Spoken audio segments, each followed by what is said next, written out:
Homer's The Odyssey, rendered into English prose for the use of those who cannot read the original, is public domain material. Book 1. Annam Book. Thegoddsin, Council Minerva's, visit, to Ithaca. Tham. Telemachus, Tothe suitors. Tell me, O Muse, of that ingenious hero who travelled far and wide after he had sacked the famous town of Troy. Many cities did he visit, and many were the nations with whose manners and customs he was acquainted.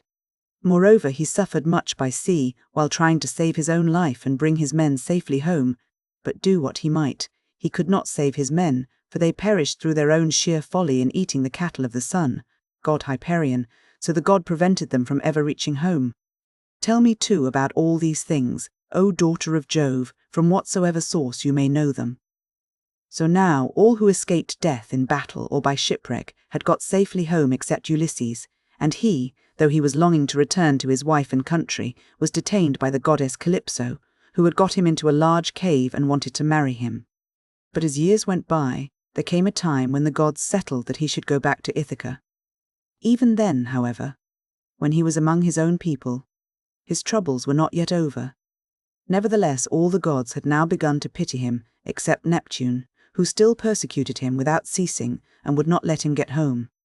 Now Neptune had gone off to the Ethiopians, who are at the world's end, and lie in two halves, the one looking west and the other east.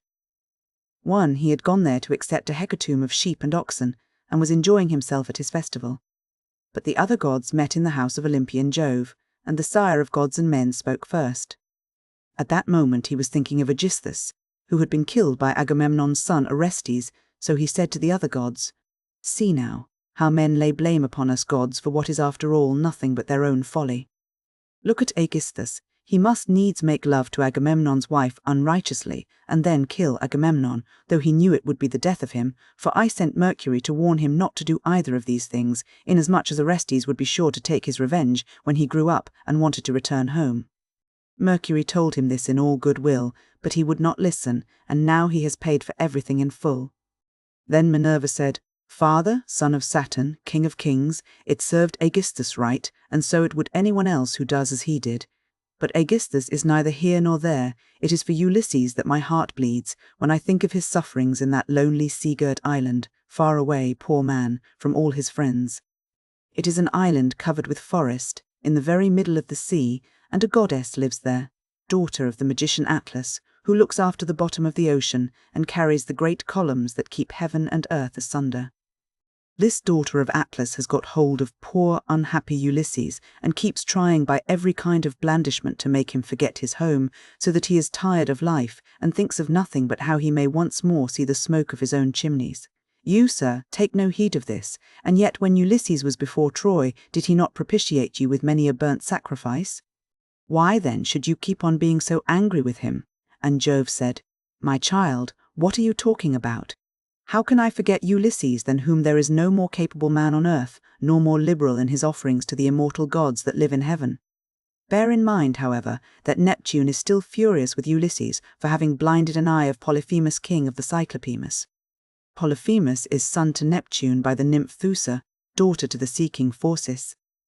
Therefore, though he will not kill Ulysses outright, he torments him by preventing him from getting home. Still, let us lay our heads together and see how we can help him to return. Neptune will then be pacified, for if we are all of a mind he can hardly stand out against us."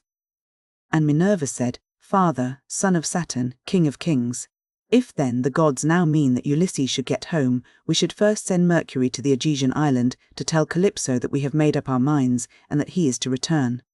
In the meantime I will go to Ithaca, to put heart into Ulysses' son Telemachus. I will embolden him to call the Achaeans in assembly and speak out to the suitors of his mother Penelope, who persist in eating up any number of his sheep and oxen. I will also conduct him to Sparta and to Pylos, to see if he can hear anything about the return of his dear father, for this will make people speak well of him." So saying, she bound on her glittering golden sandals, imperishable, with which she can fly like the wind over land or sea.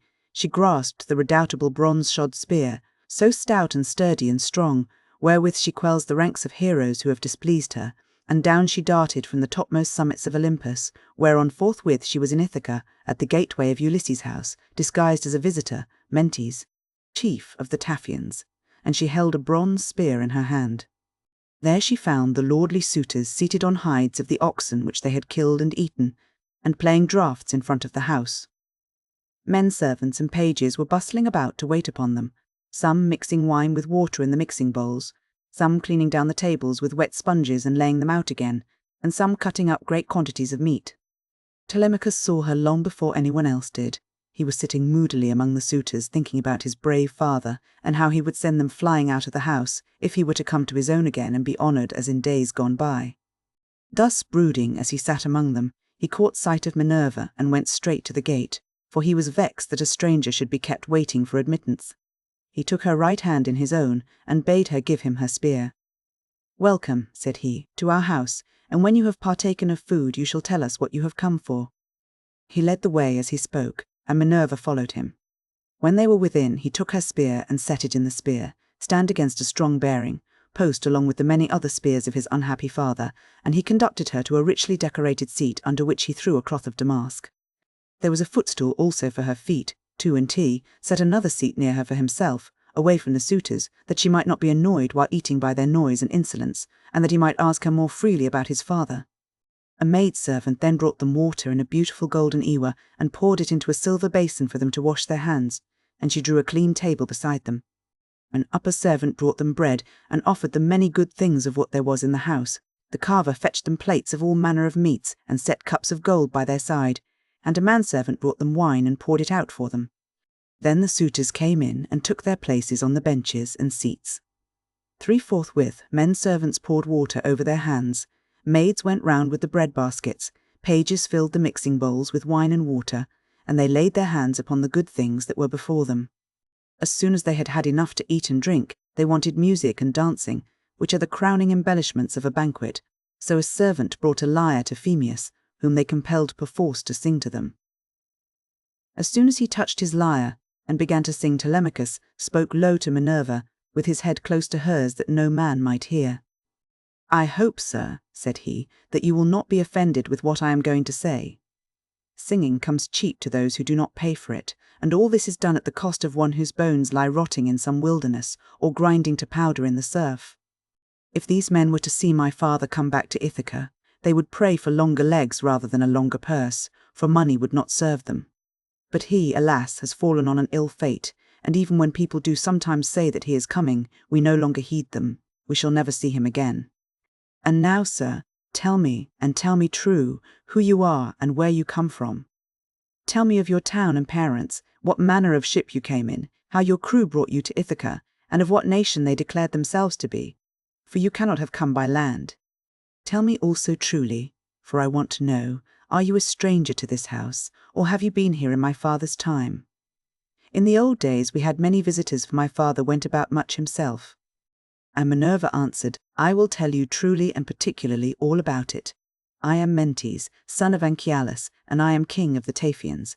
I have come here with my ship and crew, on a voyage to men of a foreign tongue, being bound for Temasaur with a cargo of iron, and I shall bring back copper. As for my ship, it lies over yonder off the open country away from the town, in the harbour Rethron 5, under the wooded mountain Neritum Point 6. Our fathers were friends before us, as old Laertes will tell you, if you will go and ask him. They say, however, that he never comes to town now, and lives by himself in the country, faring hardly, with an old woman to look after him and get his dinner for him, when he comes in tired from pottering about his vineyard. They told me your father was at home again, and that was why I came, but it seems the gods are still keeping him back, for he is not dead yet, not on the mainland. It is more likely he is on some sea-girt island in mid-ocean, or a prisoner among savages who are detaining him against his will. I am no prophet, and know very little about omens, but I speak as it is borne in upon me from heaven, and assure you that he will not be away much longer, for he is a man of such resource that even though he were in chains of iron, he would find some means of getting home again. But tell me, and tell me true, can Ulysses really have such a fine-looking fellow for a son? You are indeed wonderfully like him about the head and eyes, for we were close friends before he set sail for Troy, where the flower of all the Argives went also. Since that time we have never either of us seen the other. My mother, answered Telemachus, tells me I am son to Ulysses, but it is a wise child that knows his own father. Would that I was son to one who had grown old upon his own estates, for, since you ask me, there is no more ill-starred man under heaven than he who they tell me is my father. And Minerva said, There is no fear of your race dying out yet, while Penelope has such a fine son as you are. But tell me, and tell me true, what is the meaning of all this feasting, and who are these people? What is it all about? Have you some banquet, or is there a wedding in the family? For no one seems to be bringing any provisions of his own. And the guests, how atrociously they are behaving! What riot they make over the whole house! It is enough to disgust any respectable person who comes near them. Sir, said Telemachus, as regards your question, so long as my father was here, it was well with us and with the house.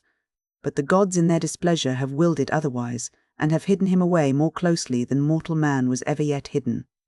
I could have borne it better, even though he were dead, if he had fallen with his men before Troy, or had died with friends around him when the days of his fighting were done. For then the Achaeans would have built a mound over his ashes, and I should myself have been heir to his renown. But now the storm winds have spirited him away, we know not whither. He is gone without leaving so much as a trace behind him, and I inherit nothing but dismay. Nor does the matter end simply with grief for the loss of my father. Heaven has laid sorrows upon me of yet another kind, for the chiefs from all our islands, Dulichium, Same, and the woodland island of Zacynthus, as also all the principal men of Ithaca itself, are eating up my house under the pretext of paying their court to my mother. I will neither point blank say that she will not marry, sever, nor yet bring matters to an end. So they are making havoc of my estate, and before long will do so also with myself. Is that so? Exclaimed Minerva. Then you do indeed want Ulysses home again. Give him his helmet, shield, and a couple of lances, and if he is the man he was when I first knew him in our house, drinking and making merry, he would soon lay his hands about these rascally suitors, were he to stand once more upon his own threshold. He was then coming from Ephyra, where he had been to beg poison for his arrows from Ilus, son of Murmerus. Ilus feared the ever-living gods and would not give him any, but my father let him have some, for he was very fond of him. If Ulysses is the man he then was, these suitors will have a short shrift and a sorry wedding. But there, it rests with heaven to determine whether he is to return and take his revenge in his own house or no. I would, however, urge you to set about trying to get rid of these suitors at once. Take my advice, call the Achaean heroes in assembly tomorrow morning, lay your case before them, and call heaven to bear you witness. Bid the suitors take themselves off, each to his own place, and if your mother's mind is set on marrying again, let her go back to her father, who will find her a husband, and provide her with all the marriage gifts that so dear a daughter may expect. As for yourself, let me prevail upon you to take the best ship you can get, with a crew of 20 men, and go in quest of your father who has so long been missing. Someone may tell you something, and people often hear things in this way, some heaven-sent message may direct you. First go to Pylos and ask Nestor, thence go on to Sparta and visit Menelaus, for he got home last of all the Achaeans. If you hear that your father is alive and on his way home, you can put up with the waste these suitors will make for yet another 12 months. If on the other hand you hear of his death, come home at once, celebrate his funeral rites with all due pomp, build a barrow to his memory, and make your mother marry again. Then, having done all this, think it well over in your mind how, by fair means or foul, you may kill these suitors in your own house. You are too old to plead infancy any longer. Have you not heard how people are singing Orestes' praises for having killed his father's murderer Aegisthus? You are a fine, smart-looking fellow. Show your mettle, then, and make yourself a name in story. Now, however, I must go back to my ship and to my crew, who will be impatient if I keep them waiting longer. Think the matter over for yourself, and remember what I have said to you. Sir, answered Telemachus, it has been very kind of you to talk to me in this way, as though I were your own son, and I will do all you tell me. I know you want to be getting on with your voyage, but stay a little longer till you have taken a bath and refreshed yourself. I will then give you a present, and you shall go on your way rejoicing. I will give you one of great beauty and value, a keepsake such as only dear friends give to one another. Minerva answered, Do not try to keep me, for I would be on my way at once. As for any present you may be disposed to make me, keep it till I come again, and I will take it home with me. You shall give me a very good one, and I will give you one of no less value in return. With these words she flew away like a bird into the air, but she had given Telemachus courage and had made him think more than ever about his father. He felt the change, wondered at it, and knew that the stranger had been a god, so he went straight to where the suitors were sitting. Phemius was still singing, and his hearers sat wrapped in silence as he told the sad tale of the return from Troy, and the ills Minerva had laid upon the Achaeans. Penelope, daughter of Icarius, heard his song from her room upstairs, and came down by the great staircase, not alone, but attended by 2 of her handmaids. When she reached the suitors, she stood by one of the bearing posts that supported the roof of the cloister's 8, with a staid maiden on either side of her. She held a veil, moreover, before her face, and was weeping bitterly. "Phemius," she cried, "you know many another feat of gods and heroes, such as poets love to celebrate. Sing the suitors some one of these, and let them drink their wine in silence, but cease this sad tale, for it breaks my sorrowful heart, and reminds me of my lost husband, whom I mourn ever without ceasing, and whose name was great over all Hellas and middle Argos." 9. "Mother," answered Telemachus, "let the bard sing what he has a mind to. Bards do not make the ills they sing of. It is Jove, not they, who makes them, and who sends weal or woe upon mankind according to his own good pleasure. This fellow means no harm by singing the ill-fated return of the Danaans, for people always applaud the latest songs most warmly. Make up your mind to it and bear it. Ulysses is not the only man who never came back from Troy, but many another went down as well as he. Go then within the house and busy yourself with your daily duties, your loom, your distaff, and the ordering of your servants. For speech is man's matter, and mine above all others. 10. For it is I who am master here." She went wondering back into the house, and laid her son's saying in her heart. Then, going upstairs with her handmaids into her room, she mourned her dear husband till Minerva shed sweet sleep over her eyes. But the suitors were clamorous throughout the covered cloisters 11, and prayed each one that he might be her bedfellow. Then Telemachus spoke. "Shameless," he cried, "and insolent suitors, let us feast at our pleasure now, and let there be no brawling. For it is a rare thing to hear a man with such a divine voice as Phemius has. But in the morning meet me in full assembly, that I may give you formal notice to depart, and feast at one another's houses, turn and turn about, at your own cost. If, on the other hand, you choose to persist in sponging upon one man, heaven help me, but Jove shall reckon with you in full, and when you fall in my father's house there shall be no man to avenge you." The suitors bit their lips as they heard him, and marvelled at the boldness of his speech. Then Antinous, son of Eupeithes, said, "The gods seem to have given you lessons in bluster and tall talking. May Jove never grant you to be chief in Ithaca, as your father was before you."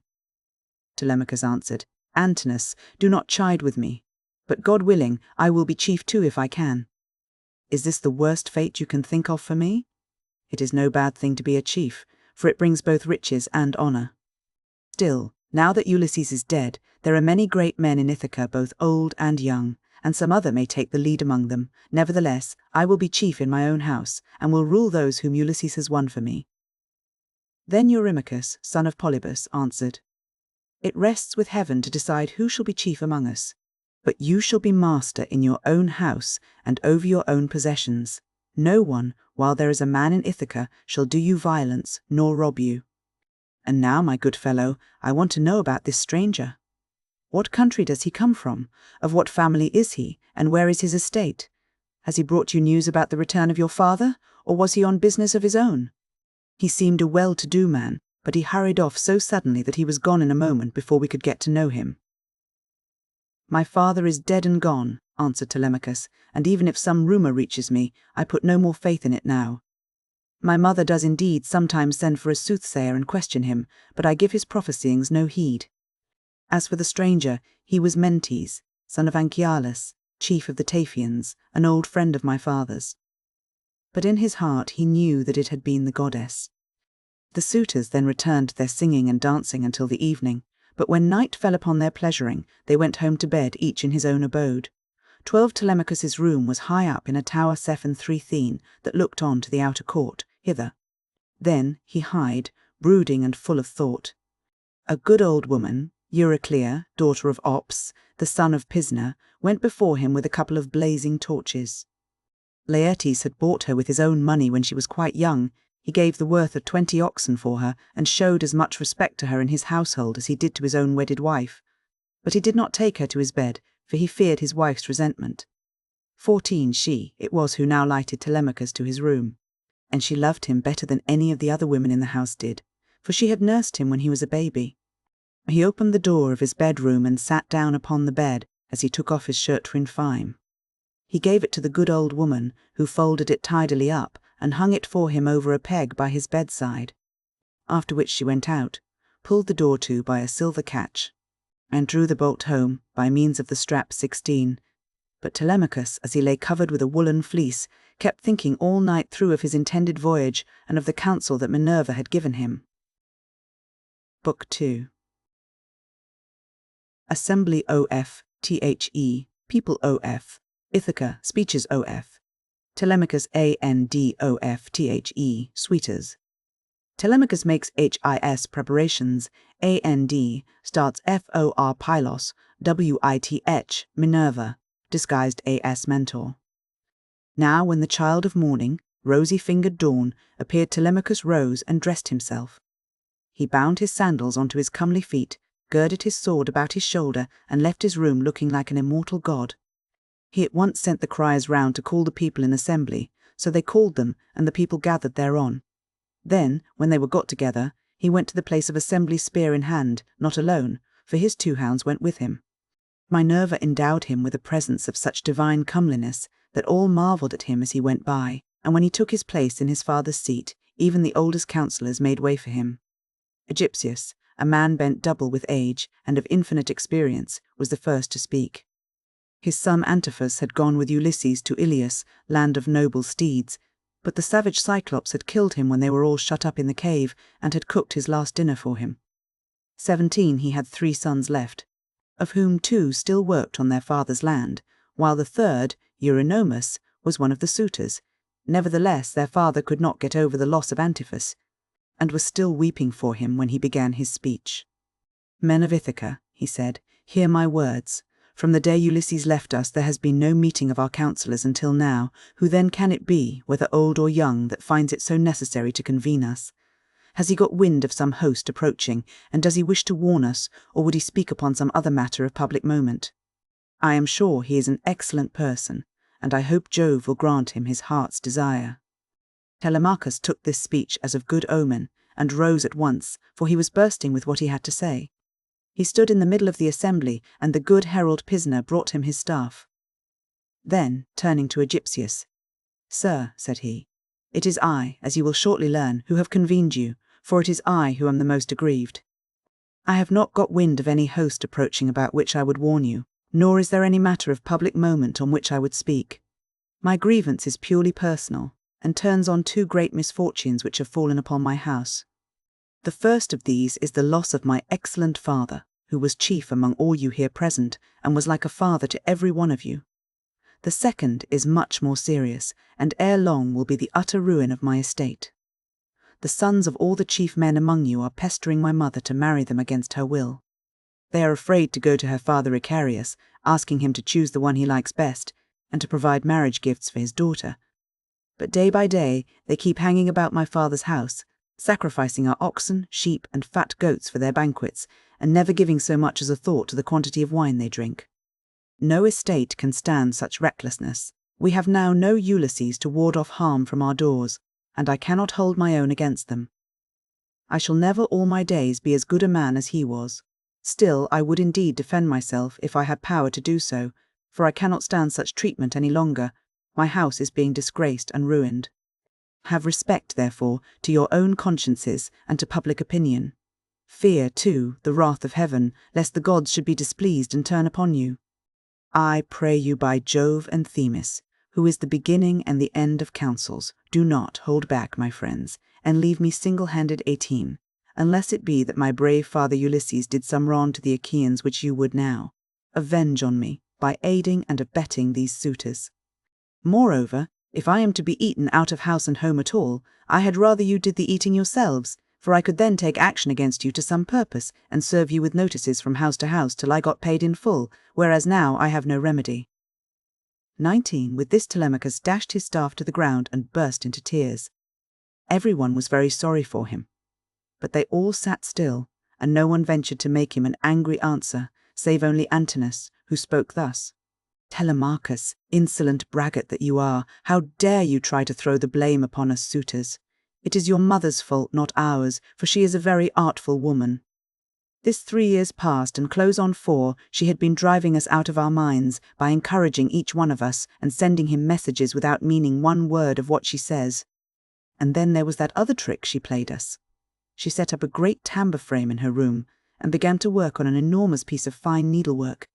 "Sweethearts," said she, "Ulysses is indeed dead. Still do not press me to marry again immediately. Wait, for I would not have skill in needlework perish unrecorded, till I have completed a pall for the hero Laertes, to be in readiness against the time when death shall take him.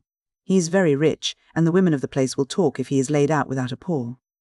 This was what she said, and we assented, whereon we could see her working on her great web all day long, but at night she would unpick the stitches again by torchlight. She fooled us in this way for 3 years, and we never found her out. But as time wore on, and she was now in her 4th year, one of her maids who knew what she was doing told us, and we caught her in the act of undoing her work, so she had to finish it whether she would or no. The suitors, therefore, make you this answer, that both you and the Achaeans may understand. Send your mother away, and bid her marry the man of her own and of her father's choice, for I do not know what will happen if she goes on plaguing us much longer with the airs she gives herself on the score of the accomplishments Minerva has taught her, and because she is so clever. We never yet heard of such a woman. We know all about Tyro, Alcmena, Mycene, and the famous women of old, but they were nothing to your mother, any one of them.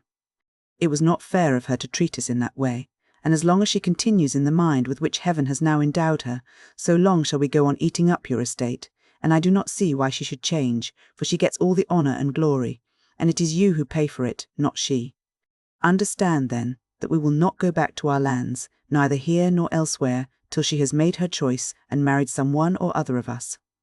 Telemachus answered, "Antinous, how can I drive the mother who bore me from my father's house? My father is abroad, and we do not know whether he is alive or dead. It will be hard on me if I have to pay Icarius the large sum which I must give him, if I insist on sending his daughter back to him. Not only will he deal rigorously with me, but heaven will also punish me, for my mother, when she leaves the house, will call on the Erinyes to avenge her. Besides, it would not be a creditable thing to do, and I will have nothing to say to it. If you choose to take offence at this, leave the house and feast elsewhere at one another's houses, at your own cost turn and turn about. If, on the other hand, you elect to persist in sponging upon one man, heaven help me, but Jove shall reckon with you in full, and when you fall in my father's house, there shall be no man to avenge you." As he spoke, Jove sent 2 eagles from the top of the mountain, and they flew on and on with the wind, sailing side by side in their own lordly flight. When they were right over the middle of the assembly, they wheeled and circled about, beating the air with their wings and glaring death into the eyes of them that were below. Then, fighting fiercely and tearing at one another, they flew off towards the right over the town. The people wondered as they saw them, and asked each other what all this might be, whereon Ulysses, who was the best prophet and reader of omens among them, spoke to them plainly and in all honesty, saying, "Hear me, men of Ithaca, and I speak more particularly to the suitors, for I see mischief brewing for them. Ulysses is not going to be away much longer. Indeed, he is close at hand to deal out death and destruction, not on them alone, but on many another of us who live in Ithaca. Let us then be wise in time, and put a stop to this wickedness before he comes. Let the suitors do so of their own accord. It will be better for them, for I am not prophesying without due knowledge. Everything has happened to Ulysses as I foretold when the Argives set out for Troy, and he with them. I said that after going through much hardship and losing all his men, he should come home again in the 20th year, and that no one would know him, and now all this is coming true."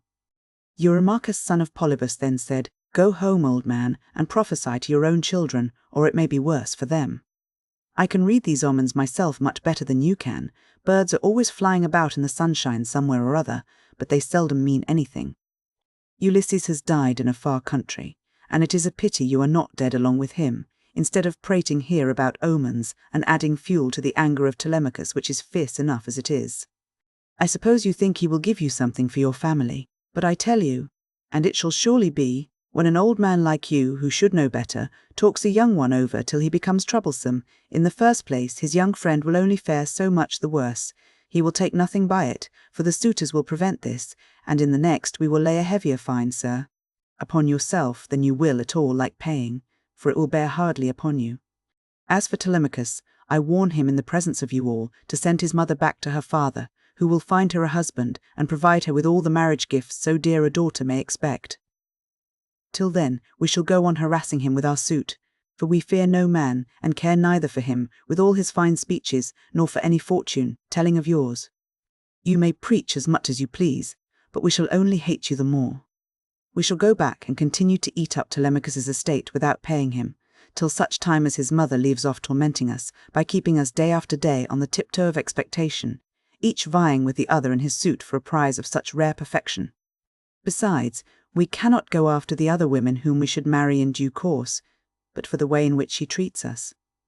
Then Telemachus said, Eurymachus, and you other suitors, I shall say no more, and entreat you no further, for the gods and the people of Ithaca now know my story. Give me then a ship and a crew of 20 men to take me hither and thither, and I will go to Sparta and to Pylos in quest of my father, who has so long been missing. Someone may tell me something, or, and people often hear things in this way, some heaven-sent message may direct me. If I can hear of him as alive, and on his way home, I will put up with the waste you suitors will make for yet another 12 months. If on the other hand I hear of his death, I will return at once, celebrate his funeral rites with all due pomp, build a barrow to his memory, and make my mother marry again. With these words he sat down, and Mentor 20, who had been a friend of Ulysses, and had been left in charge of everything with full authority over the servants, rose to speak. He then, plainly, and in all honesty addressed them thus. Hear me, men of Ithaca. I hope that you may never have a kind and well-disposed ruler any more, nor one who will govern you equitably.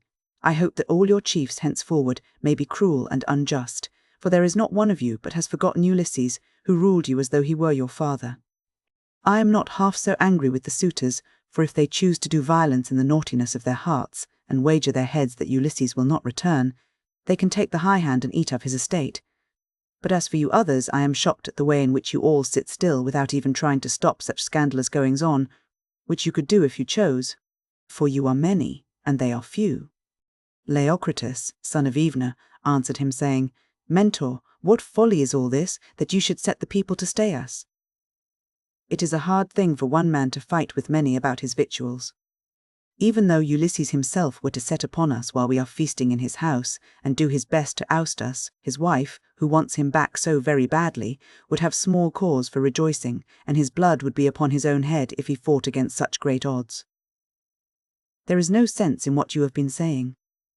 Now therefore, do you people go about your business, and let his father's old friends, Mentor and Halithuses, speed this boy on his journey, if he goes at all, which I do not think he will, for he is more likely to stay where he is till someone comes and tells him something. On this he broke up the assembly, and every man went back to his own abode, while the suitors returned to the house of Ulysses. Then Telemachus went all alone by the seaside, washed his hands in the grey waves, and prayed to Minerva.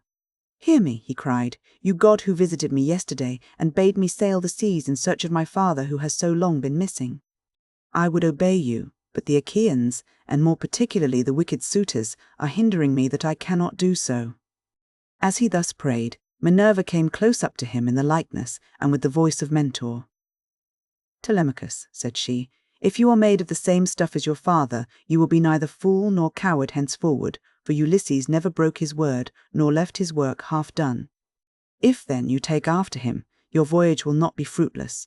But unless you have the blood of Ulysses and of Penelope in your veins, I see no likelihood of your succeeding. Sons are seldom as good men as their fathers. They are generally worse, not better, still, as you are not going to be either fool or coward henceforward, and are not entirely without some share of your father's wise discernment, I look with hope upon your undertaking. But mind you never make common cause with any of those foolish suitors, for they have neither sense nor virtue, and give no thought to death and to the doom that will shortly fall on one and all of them, so that they shall perish on the same day. As for your voyage, it shall not be long delayed. Your father was such an old friend of mine that I will find you a ship, and will come with you myself. Now, however, return home, and go about among the suitors. Begin getting provisions ready for your voyage. See everything well stowed, the wine in jars, and the barley meal, which is the staff of life, in leathern bags, while I go round the town and beat up volunteers at once. There are many ships in Ithaca, both old and new. I will run my eye over them for you and will choose the best. We will get her ready and will put out to sea without delay."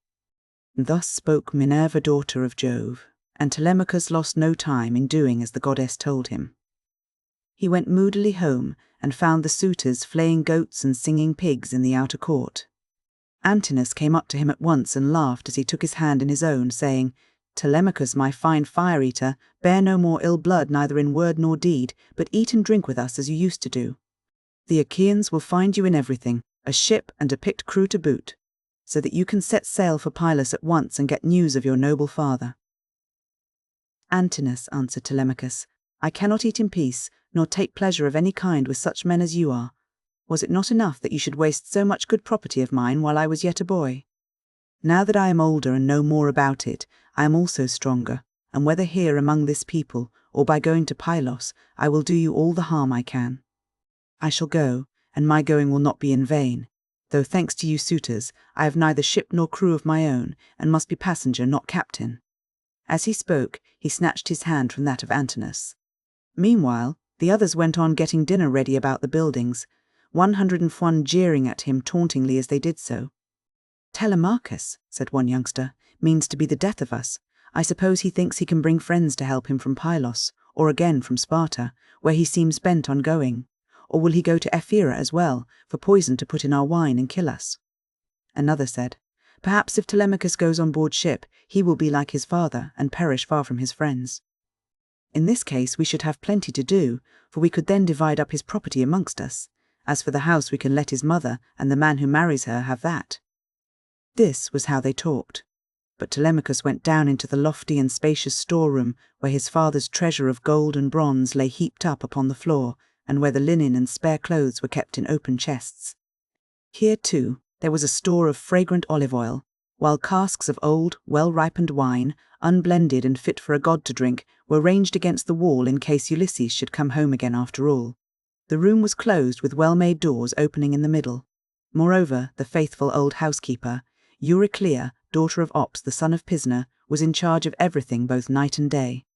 Telemachus called her to the storeroom and said, "Nurse, draw me off some of the best wine you have, after what you were keeping for my father's own drinking, in case, poor man, he should escape death and find his way home again after all. Let me have 12 jars and see that they all have lids. Also fill me some well-sewn leathern bags with barley meal, about 20 measures in all. Get these things put together at once, and say nothing about it. I will take everything away this evening as soon as my mother has gone upstairs for the night. I am going to Sparta and to Pylos to see if I can hear anything about the return of my dear father." When Euryclea heard this, she began to cry, and spoke fondly to him, saying, "My dear child, whatever can have put such notion as that into your head? Where in the world do you want to go to, you who are the one hope of the house? Your poor father is dead and gone in some foreign country, nobody knows where, and as soon as your back is turned, these wicked ones here will be scheming to get you put out of the way, and will share all your possessions among themselves. Stay where you are among your own people, and do not go wandering and worrying your life out on the barren ocean." "Fear not, nurse," answered Telemachus. "My scheme is not without heaven's sanction, but swear that you will say nothing about all this to my mother, till I have been away some 10 or 12 days, unless she hears of my having gone, and asks you, for I do not want her to spoil her beauty by crying." The old woman swore most solemnly that she would not, and when she had completed her oath, she began drawing off the wine into jars and getting the barley meal into the bags, while Telemachus went back to the suitors. Then Minerva bethought her of another matter. She took his shape and went round the town to each one of the crew, telling them to meet at the ship by sundown. She went also to Numan's son of Phronius, and asked him to let her have a ship, which he was very ready to do. When the sun had set and darkness was over all the land, she got the ship into the water, put all the tackle on board her that ships generally carry, and stationed her at the end of the harbour. Presently the crew came up, and the goddess spoke encouragingly to each of them. Furthermore, she went to the house of Ulysses, and threw the suitors into a deep slumber. She caused their drink to fuddle them, and made them drop their cups from their hands, so that instead of sitting over their wine, they went back into the town to sleep, with their eyes heavy and full of drowsiness.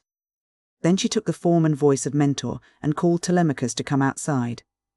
"Telemachus," said she, "the men are on board and at their oars, waiting for you to give your orders, so make haste and let us be off." On this she led the way, while Telemachus followed in her steps. When they got to the ship, they found the crew waiting by the waterside, and Telemachus said, "Now, my men, help me to get the stores on board. They are all put together in the cloister, and my mother does not know anything about it, nor any of the maidservants except one." With these words he led the way, and the others followed after. When they had brought the things as he told them, Telemachus went on board, Minerva going before him and taking her seat in the stern of the vessel, while Telemachus sat beside her. Then the men loosed the hawsers and took their places on the benches. Minerva sent them a fair wind from the west, 22, that whistled over the deep blue waves 23, whereon Telemachus told them to catch hold of the ropes and hoist sail, and they did as he told them. They set the mast in its socket, in the cross plank, raised it, and made it fast with the forestays. Then they hoisted their white sails aloft with ropes of twisted ox hide. As the sail bellied out with the wind, the ship flew through the deep blue water, and the foam hissed against her bows as she sped onward.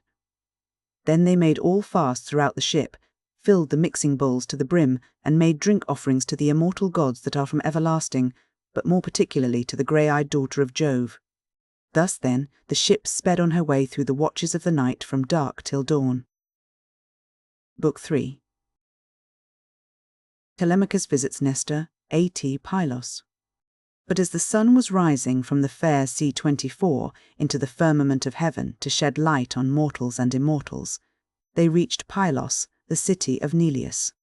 Now the people of Pylos were gathered on the seashore to offer sacrifice of black bulls to Neptune, lord of the earthquake. There were 9 guilds with 500 men in each, and there were 9 bulls to each guild. As they were eating the inward meats 55 and burning the thigh bones on the embers, in the name of Neptune, Telemachus and his crew arrived, furled their sails, brought their ship to anchor, and went ashore. Minerva led the way, and Telemachus followed her. Presently she said, "Telemachus, you must not be in the least shy or nervous. You have taken this voyage to try and find out where your father is buried, and how he came by his end, so go straight up to Nestor, that we may see what he has got to tell us. Beg of him to speak the truth, and he will tell no lies, for he is an excellent person." "But how, Mentor," replied Telemachus, "dare I go up to Nestor, and how am I to address him? I have never yet been used to holding long conversations with people, and am ashamed to begin questioning one who is so much older than myself."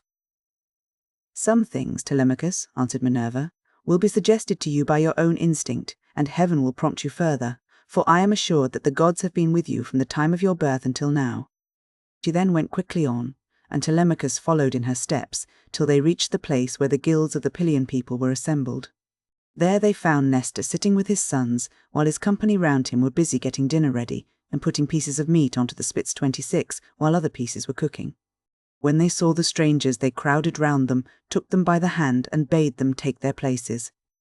Nestor's son Pisistratus at once offered his hand to each of them, and seated them on some soft sheepskins that were lying on the sands near his father and his brother Thrasymedes. Then he gave them their portions of the inward meats, and poured wine for them into a golden cup, handing it to Minerva first, and saluting her at the same time. "Offer a prayer, sir," said he, "to King Neptune, for it is his feast that you are joining. When you have duly prayed and made your drink offering, pass the cup to your friend that he may do so also. I doubt not that he too lifts his hands in prayer, for man cannot live without God in the world. Still he is younger than you are, and is much of an age with myself, so I will give you the precedence." As he spoke, he handed her the cup. Minerva thought it very right and proper of him to have given it to herself first. 27. She accordingly began praying heartily to Neptune. "O thou," she cried, "that encirclest the earth, vouchsafe to grant the prayers of thy servants that call upon thee. More especially we pray thee send down thy grace on Nestor and on his sons. Thereafter also make the rest of the Pylian people some handsome return for the goodly hecatomb they are offering you. Lastly, grant Telemachus and myself a happy issue, in respect to the matter that has brought us in our ship to Pylos." When she had thus made an end of praying, she handed the cup to Telemachus, and he prayed likewise. By and by, when the outer meats were roasted and had been taken off the spits, the carvers gave every man his portion, and they all made an excellent dinner. As soon as they had had enough to eat and drink, Nestor, knight of Gerene, began to speak. "Now," said he, "that our guests have done their dinner, it will be best to ask them who they are. Who then, sir strangers, are you, and from what port have you sailed? Are you traders?" Or do you sail the seas as rovers with your hand against every man, and every man's hand against you?" Telemachus answered boldly, for Minerva had given him courage to ask about his father and get himself a good name. "Nestor," said he, "son of Neleus, honour to the Achaean name, you ask whence we come, and I will tell you. We come from Ithaca under Neritum 28, and the matter about which I would speak is of private, not public import. I seek news of my unhappy father Ulysses, who is said to have sacked the town of Troy in company with yourself. We know what fate befell each one of the other heroes who fought at Troy. But as regards Ulysses, heaven has hidden from us the knowledge even that he is dead at all, for no one can certify us in what place he perished, nor say whether he fell in battle on the mainland, or was lost at sea amid the waves of Amphitrite. Therefore, I am suppliant at your knees, if haply you may be pleased to tell me of his melancholy end, whether you saw it with your own eyes, or heard it from some other traveller, for he was a man born to trouble. Do not soften things out of any pity for me, but tell me in all plainness exactly what you saw. If my brave father Ulysses ever did you loyal service, either by word or deed, when you Achaeans were harassed among the Trojans, bear it in mind now as in my favour, and tell me truly all." "My friend," answered Nestor, "you recall a time of much sorrow to my mind, for the brave Achaeans suffered much both at sea, while privateering under Achilles, and when fighting before the great city of King Priam. Our best men all of them fell there, Ajax, Achilles, Patroclus, peer of gods in council, and my own dear son Antilochus, a man singularly fleet of foot and in fight valiant. But we suffered much more than this. What mortal tongue indeed could tell the whole story? Though you were to stay here and question me for 5 years, or even 6, I could not tell you all that the Achaeans suffered, and you would turn homeward, weary of my tale before it ended. 9 long years did we try every kind of stratagem, but the hand of heaven was against us. During all this time there was no one who could compare with your father in subtlety, if indeed you are his son. I can hardly believe my eyes, and you talk just like him too. No one would say that people of such different ages could speak so much alike. He and I never had any kind of difference from first to last, neither in camp nor council, but in singleness of heart and purpose we advised the Argives how all might be ordered for the best. When, however, we had sacked the city of Priam, and were setting sail in our ships as heaven had dispersed us, then Jove saw fit to vex the Argives on their homeward voyage, for they had not all been either wise or understanding, and hence many came to a bad end through the displeasure of Jove's daughter Minerva, who brought about a quarrel between the 2 sons of Atreus. The sons of Atreus called a meeting which was not as it should be, for it was sunset, and the Achaeans were heavy with wine. When they explained why they had called the people together, it seemed that Menelaus was for sailing homeward at once, and this displeased Agamemnon, who thought that we should wait till we had offered hecatombs to appease the anger of Minerva. Fool that he was, he might have known that he would not prevail with her, for when the gods have made up their minds they do not change them lightly. So the 2 stood bandying hard words, whereon the Achaeans sprang to their feet with a cry that rent the air, and were of 2 minds as to what they should do. That night we rested and nursed our anger, for Jove was hatching mischief against us. But in the morning some of us drew our ships into the water and put our goods with our women on board, while the rest, about half in number, stayed behind with Agamemnon. We, the other half, embarked and sailed, and the ships went well, for heaven had smoothed the sea.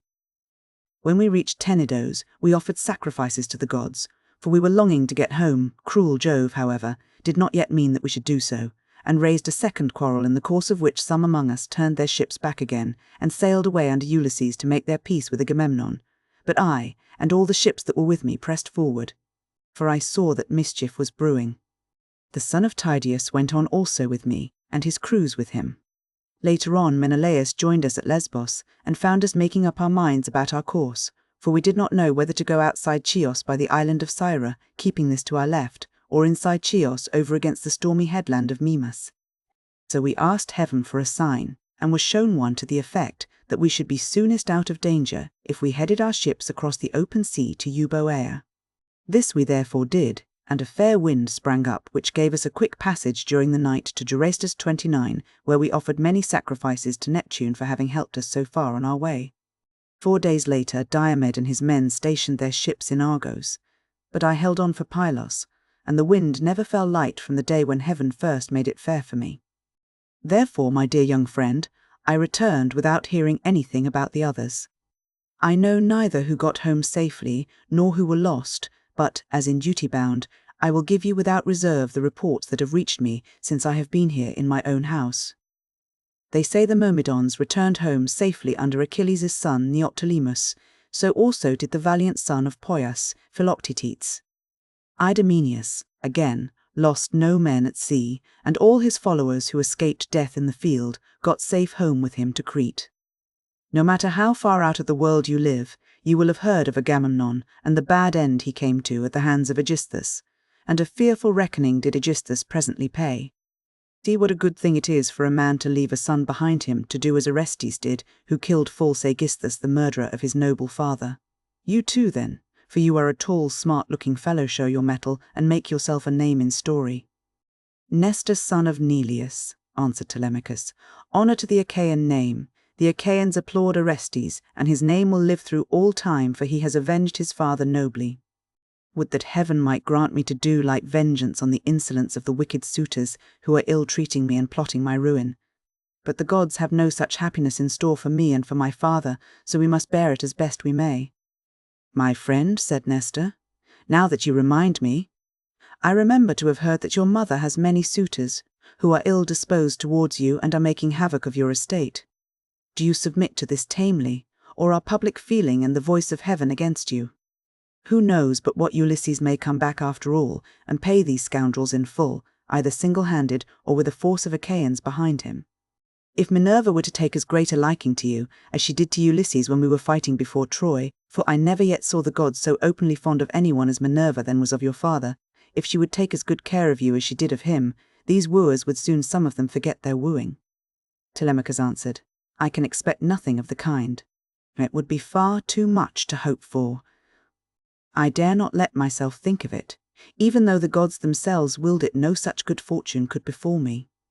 On this Minerva said, Telemachus, what are you talking about? Heaven has a long arm if it is minded to save a man, and if it were me, I should not care how much I suffered before getting home, provided I could be safe when I was once there. I would rather this than get home quickly, and then be killed in my own house as Agamemnon was by the treachery of Aegisthus and his wife. Still, death is certain, and when a man's hour is come, not even the gods can save him, no matter how fond they are of him.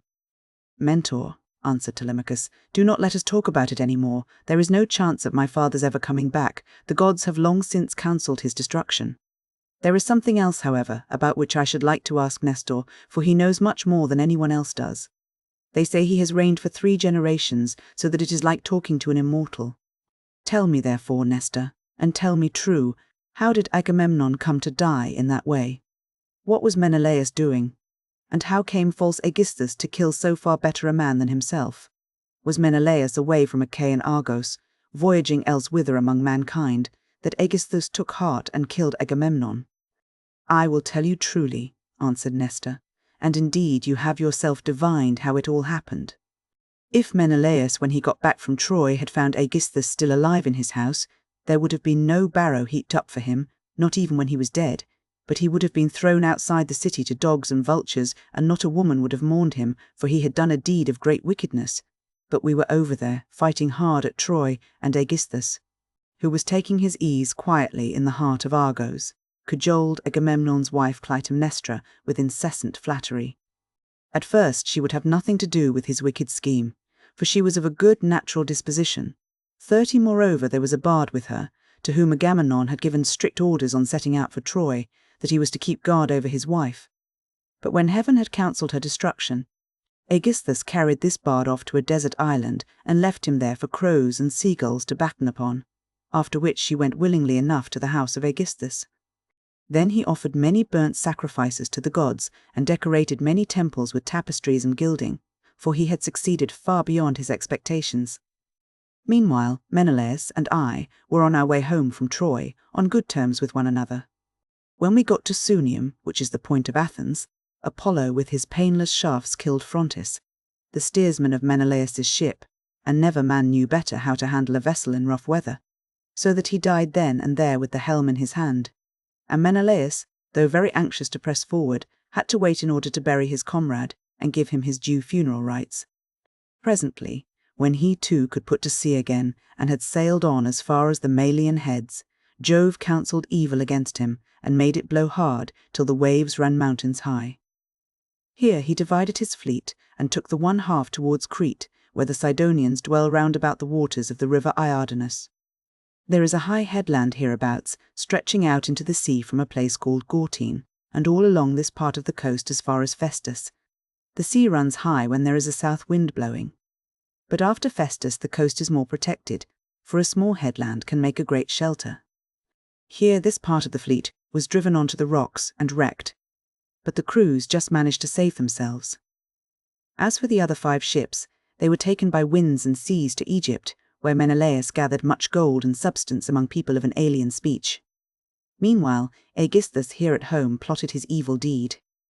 For 7 years after he had killed Agamemnon, he ruled in Mycene, and the people were obedient unto him. But in the 8th year Orestes came back from Athens to be his bane, and killed the murderer of his father. Then he celebrated the funeral rites of his mother, and of false Aegisthus by a banquet to the people of Argos, and on that very day Menelaus came home, 31, with as much treasure as his ships could carry. Take my advice then, and do not go travelling about for long so far from home, nor leave your property with such dangerous people in your house. They will eat up everything you have among them, and you will have been on a fool's errand. Still, I should advise you by all means to go and visit Menelaus, who has lately come off a voyage among such distant peoples as no man could ever hope to get back from. When the winds had once carried him so far out of his reckoning, even birds cannot fly the distance in a 12-month, so vast and terrible are the seas that they must cross. Go to him therefore by sea, and take your own men with you, or if you would rather travel by land you can have a chariot, you can have horses, and here are my sons who can escort you to Lacedaemon where Menelaus lives. Beg of him to speak the truth, and he will tell you no lies, for he is an excellent person." As he spoke the sun set, and it came on dark, whereon Minerva said, "Sir, all that you have said is, well. Now, however, order the tongues of the victims to be cut, and mix wine that we may make drink offerings to Neptune and the other immortals, and then go to bed, for it is bedtime. People should go away early and not keep late hours at a religious festival." Thus spoke the daughter of Jove, and they obeyed her saying. Men servants poured water over the hands of the guests, while pages filled the mixing bowls with wine and water, and handed it round after giving every man his drink offering. Then they threw the tongues of the victims into the fire, and stood up to make their drink offerings. When they had made their offerings, and had drunk each as much as he was minded, Minerva and Telemachus were for going on board their ship, but Nestor caught them up at once and stayed them. "Heaven and the immortal gods," he exclaimed, "forbid that you should leave my house to go on board of a ship. Do you think I am so poor and short of clothes, or that I have so few cloaks, and as to be unable to find comfortable beds both for myself and for my guests? Let me tell you I have store both of rugs and cloaks, and shall not permit the son of my old friend Ulysses to camp down on the deck of a ship, not while I live, nor yet will my sons after me, but they will keep open house as I have done." Then Minerva answered, "Sir, you have spoken well, and it will be much better that Telemachus should do as you have said. He, therefore, shall return with you and sleep at your house, but I must go back to give orders to my crew, and keep them in good heart.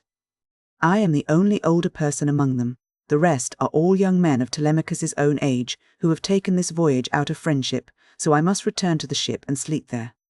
Moreover, tomorrow I must go to the Corconians, where I have a large sum of money long owing to me. As for Telemachus, now that he is your guest, send him to Lacedaemon in a chariot, and let one of your sons go with him. Be pleased to also provide him with your best and fleetest horses." When she had thus spoken, she flew away in the form of an eagle, and all marvelled as they beheld it. Nestor was astonished, and took Telemachus by the hand. "My friend," said he, "I see that you are going to be a great hero some day, since the gods wait upon you thus while you are still so young. This can have been none other of those who dwell in heaven than Jove's redoubtable daughter, the Trito-born, who showed such favour towards your brave father among the Argives. Holy Queen," he continued, "vouchsafe to send down thy grace upon myself, my good wife, and my children. In return, I will offer you in sacrifice a broad-browed heifer of a year old, unbroken, and never yet brought by man under the yoke. I will gild her horns, and will offer her up to you in sacrifice." Thus did he pray, and Minerva heard his prayer. He then led the way to his own house, followed by his sons and sons-in-law. When they had got there and had taken their places on the benches and seats, he mixed them a bowl of sweet wine that was 11 years old when the housekeeper took the lid off the jar that held it. As he mixed the wine, he prayed much and made drink offerings to Minerva, daughter of Aegis-bearing Jove.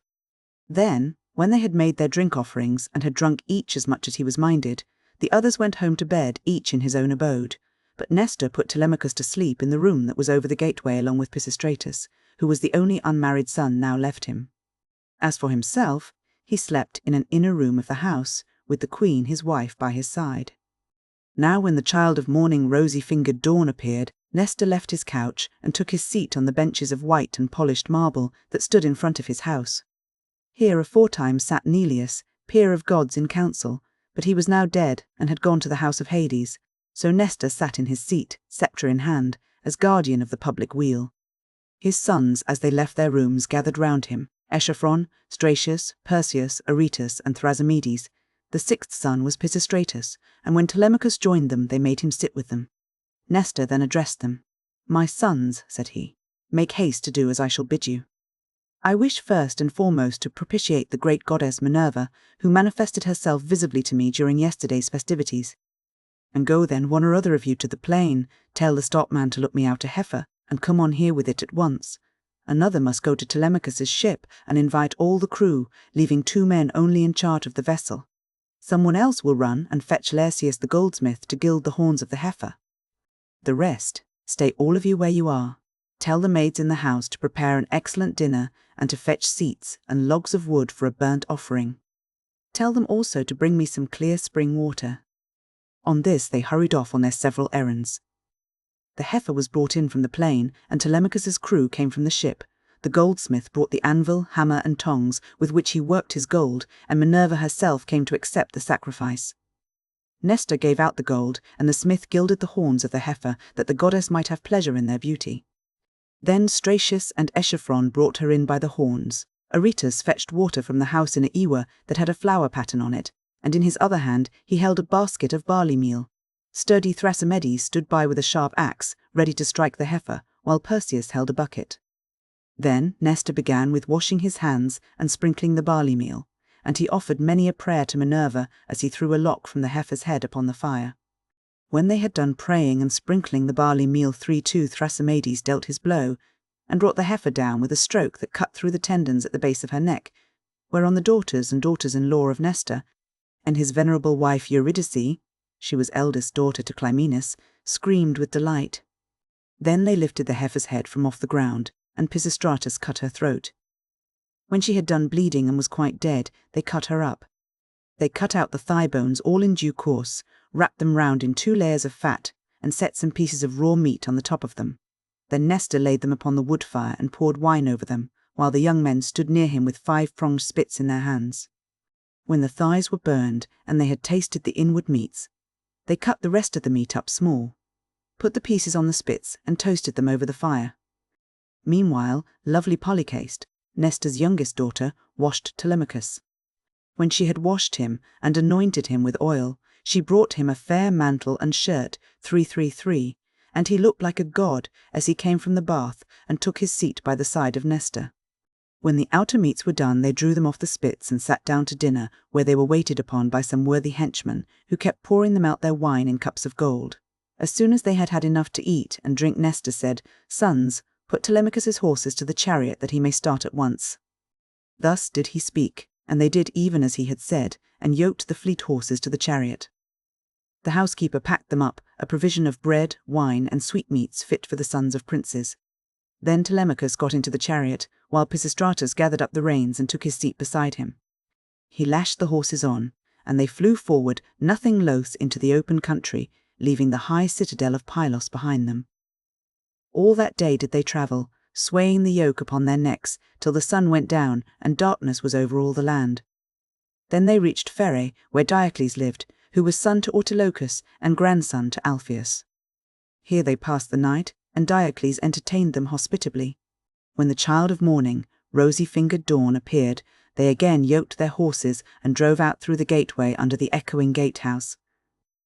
34 Pisistratus lashed the horses on, and they flew forward nothing loath. Presently they came to the cornlands of the open country. and in the course of time completed their journey, so well did their steeds take them. 35 point. Now when the sun had set, and darkness was over the land. Book 4. Visit Toking Menelaus. Who tells His story. Meanwhile suitors in Ithaca, plot against Telemachus. They reached the low-lying city of Lacedaemon, where they drove straight to the abode of Menelaus 36, and found him in his own house, feasting with his many clansmen in honour of the wedding of his son and also of his daughter, whom he was marrying to the son of that valiant warrior Achilles. He had given his consent, and promised her to him while he was still at Troy, and now the gods were bringing the marriage about. So he was sending her with chariots and horses to the city of the Myrmidons, over whom Achilles' son was reigning. For his only son he had found a bride from Sparta 37, the daughter of Elector. This son, Megapenthes, was born to him of a bondwoman, for heaven vouchsafed Helen no more children after she had borne Hermione, who was fair as golden Venus herself. So the neighbours and kinsmen of Menelaus were feasting and making merry in his house. There was a bard also to sing to them and play his lyre, while 2 tumblers went about performing in the midst of them when the man struck up with his tune. 33. Telemachus and the son of Nestor stayed their horses at the gate, whereon Eteoneus, servant to Menelaus, came out, and as soon as he saw them, ran hurrying back into the house to tell his master. He went close up to him and said, "Menelaus, there are some strangers come here, 2 men, who look like sons of Jove. What are we to do? Shall we take their horses out, or tell them to find friends elsewhere as they best can?" Menelaus was very angry and said, "Eteoneus, son of Boethous, you never used to be a fool, but now you talk like a simpleton. Take their horses out, of course, and show the strangers in that they may have supper. You and I have stayed often enough at other people's houses before we got back here, where heaven grant that we may rest in peace henceforward." So Eteoneus bustled back and bade the other servants come with him. They took their sweating steeds from under the yoke, made them fast to the mangers, and gave them a feed of oats and barley mixed. Then they leaned the chariot against the end wall of the courtyard and led the way into the house. Telemachus and Pisistratus were astonished when they saw it, for its splendour was as that of the sun and moon. Then, when they had admired everything to their heart's content, they went into the bathroom and washed themselves. When the servants had washed them and anointed them with oil, they brought them woolen cloaks and shirts, and the 2 took their seats by the side of Menelaus. A maidservant brought them water in a beautiful golden ewer, and poured it into a silver basin for them to wash their hands, and she drew a clean table beside them. An upper servant brought them bread, and offered them many good things of what there was in the house, while the carver fetched them plates of all manner of meats and set cups of gold by their side. Menelaus then greeted them, saying, "Fall to, and welcome. When you have done supper, I shall ask who you are, for the lineage of such men as you cannot have been lost. You must be descended from a line of sceptre-bearing kings, for poor people do not have such sons as you are." On this he handed them 39 a piece of fat roast loin, which had been set near him as being a prime part, and they laid their hands on the good things that were before them, as soon as they had had enough to eat and drink. Telemachus said to the son of Nestor, with his head so close that no one might hear, "Look, Pisistratus, man after my own heart, see the gleam of bronze and gold, of amber 40 ivory and silver. Everything is so splendid that it is like seeing the palace of Olympian Jove. I am lost in admiration." Menelaus overheard him and said, "No one, my sons, can hold his own with Jove, for his house and everything about him is immortal, but among mortal men. Well, there may be another who has as much wealth as I have, or there may not, but at all events I have travelled much and have undergone much hardship, for it was nearly 8 years before I could get home with my fleet. I went to Cyprus, Phoenicia, and the Egyptians. I went also to the Ethiopians, the Sidonians, and the Arembians, and to Libya, where the lambs have horns as soon as they are born, and the sheep-lamb down 3 times a year. Everyone in that country, whether master or man, has plenty of cheese, meat, and good milk, for the ewes yield all the year round.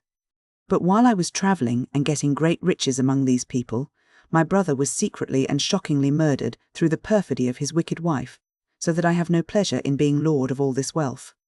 Whoever your parents may be, they must have told you about all this, and of my heavy loss in the ruined 41 of a stately mansion fully and magnificently furnished. Would that I had only 1/3 of what I now have, so that I had stayed at home, and all those were living who perished on the plain of Troy, far from Argos. I often grieve, as I sit here in my house, for one and all of them. At times I cry aloud for sorrow, but presently I leave off again, for crying is cold comfort, and one soon tires of it. Yet grieve for these as I may, I do so for one man more than for them all. I cannot even think of him without loathing both food and sleep, so miserable does he make me, for no one of all the Achaeans worked so hard or risked so much as he did. He took nothing by it, and has left a legacy of sorrow to myself, for he has been gone a long time, and we know not whether he is alive or dead. His old father, his long-suffering wife Penelope, and his son Telemachus, whom he left behind him an infant in arms, are plunged in grief on his account. Thus spoke Menelaus, and the heart of Telemachus yearned as he bethought him of his father. Tears fell from his eyes as he heard him thus mentioned, so that he held his cloak before his face with both hands. When Menelaus saw this, he doubted whether to let him choose his own time for speaking, or to ask him at once and find what it was all about. While he was thus in two minds, Helen came down from her high-vaulted and perfumed room, looking as lovely as Diana herself. A draught brought her a seat, Alcippe a soft woolen rug, while Philo fetched her the silver workbox which Alcandra, wife of Polybus, had given her. Polybus lived in Egyptian Thebes, which is the richest city in the whole world. He gave Menelaus 2 baths, both of pure silver, 2 tripods, and 10 talents of gold. Besides all this, his wife gave Helen some beautiful presents, to wit, a golden distaff, and a silver workbox that ran on wheels, with a gold band round the top of it.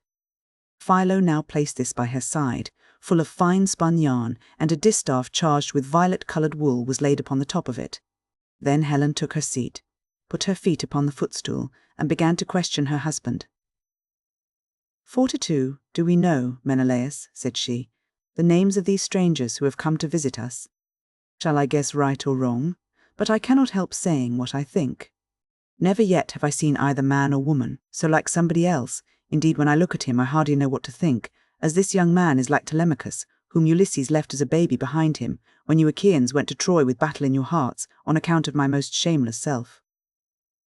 "My dear wife," replied Menelaus, "I see the likeness just as you do. His hands and feet are just like Ulysses, so is his hair, with the shape of his head and the expression of his eyes. Moreover, when I was talking about Ulysses and saying how much he had suffered on my account, tears fell from his eyes, and he hid his face in his mantle." Then Pisistratus said, "Menelaus, son of Atreus, you are right in thinking that this young man is Telemachus, but he is very modest, and is ashamed to come here and begin opening up discourse with one whose conversation is so divinely interesting as your own. My father, Nestor, sent me to escort him hither, for he wanted to know whether you could give him any counsel or suggestion. A son has always trouble at home when his father has gone away leaving him without supporters, and this is how Telemachus is now placed, for his father is absent, and there is no one among his own people to stand by him." "Bless my heart," replied Menelaus, "then I am receiving a visit from the son of a very dear friend who suffered much hardship for my sake. I had always hoped to entertain him with most marked distinction when heaven had granted us a safe return from beyond the seas. I should have founded a city for him in Argos, and built him a house. I should have made him leave Ithaca with his goods, his son, and all his people, and should have sacked for them some one of the neighbouring cities that are subject to me. We should thus have seen one another continually, and nothing but death could have interrupted so close and happy an intercourse. I suppose, however, that heaven grudged us such great good fortune, for it has prevented the poor fellow from ever getting home at all." Thus did he speak, and his words set them all a-weeping.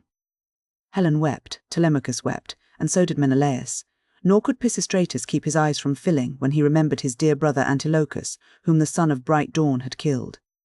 Thereon he said to Menelaus, "Sir, my father Nestor, when we used to talk about you at home, told me you were a person of rare and excellent understanding. If, then, it be possible, do as I would urge you. I am not fond of crying while I am getting my supper. Morning will come in due course, and in the forenoon I care not how much I cry for those that are dead and gone. This is all we can do for the poor things. We can only shave our heads for them and wring the tears from our cheeks. I had a brother who died at Troy. He was by no means the worst man there. You are sure to have known him. His name was Antilochus. I never set eyes upon him myself, but they say that he was singularly fleet of foot and in fight valiant." "Your discretion, my friend," answered Menelaus, "is beyond your years. It is plain you take after your father. One can soon see when a man is son to one whom heaven has blessed both as regards wife and offspring, and it has blessed Nestor from first to last all his days, giving him a green old age in his own house, with sons about him who are both well-disposed and valiant. We will put an end therefore to all this weeping, and attend to our supper again. Let water be poured over our hands. Telemachus and I can talk with one another fully in the morning." On this Asphalion, one of the servants, poured water over their hands, and they laid their hands on the good things that were before them. Then Jove's daughter Helen bethought her of another matter. She drugged the wine with an herb that banishes all care, sorrow, and ill humour. Whoever drinks wine thus drugged cannot shed a single tear all the rest of the day, not even though his father and mother both of them drop down dead, or he sees a brother or a son hewn in pieces before his very eyes. This drug, of such sovereign power and virtue, had been given to Helen by Polydamna, wife of Thon, a woman of Egypt, where there grow all sorts of herbs, some good to put into the mixing bowl, and others poisonous. Moreover, every one in the whole country is a skilled physician, for they are of the race of Paeon. When Helen had put this drug in the bowl, and had told the servants to serve the wine round, she said, "Menelaus, son of Atreus, and you my good friends, sons of honourable men, which is as Jove wills, for he is the giver both of good and evil, and can do what he chooses, feast here as you will, and listen while I tell you a tale in season. I cannot indeed name every single one of the exploits of Ulysses, but I can say what he did when he was before Troy, and you Achaeans were in all sorts of difficulties. He covered himself with wounds and bruises, dressed himself all in rags, and entered the enemy's city looking like a menial or a beggar, and quite different from what he did when he was among his own people. In this disguise he entered the city of Troy, and no one said anything to him. I alone recognized him, and began to question him, but he was too cunning for me. When, however, I had washed and anointed him, and had given him clothes, and after I had sworn a solemn oath not to betray him to the Trojans, till he had got safely back to his own camp and to the ships, he told me all that the Achaeans meant to do. He killed many Trojans, and got much information before he reached the Argive camp, for all which things the Trojan women made lamentation. But for my own part, one was glad, for my heart was beginning to yearn after my home, and I was unhappy about the wrong that Venus had done me in taking me over there, away from my country, my girl, and my lawful wedded husband, who is indeed by no means deficient either in person or understanding. Then Menelaus said, "All that you have been saying, my dear wife, is true. I have travelled much, and have had much to do with heroes, but I have never seen such another man as Ulysses. What endurance too, and what courage he displayed within the wooden horse, wherein all the bravest of the Argives were lying in wait to bring death and destruction upon the Trojans 43. At that moment you came up to us. Some god who wished well to the Trojans must have set you onto it, and you had Deiphobus with you.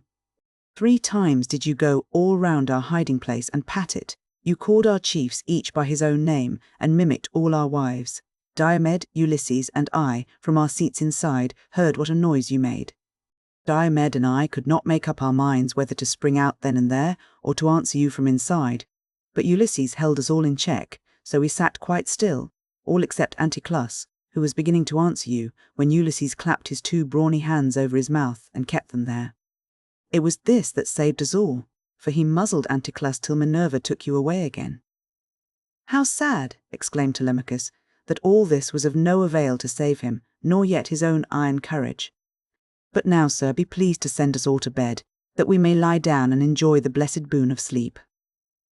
On this Helen told the maidservants to set beds in the room that was in the gatehouse, and to make them with good red rugs, and spread coverlets on the top of them with woolen cloaks for the guests to wear.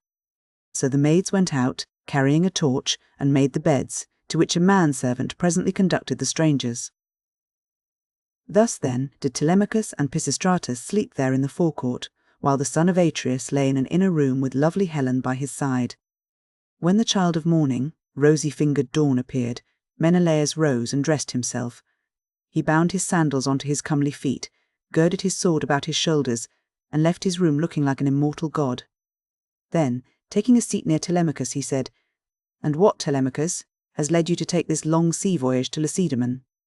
Are you on public or private business? Tell me all about it."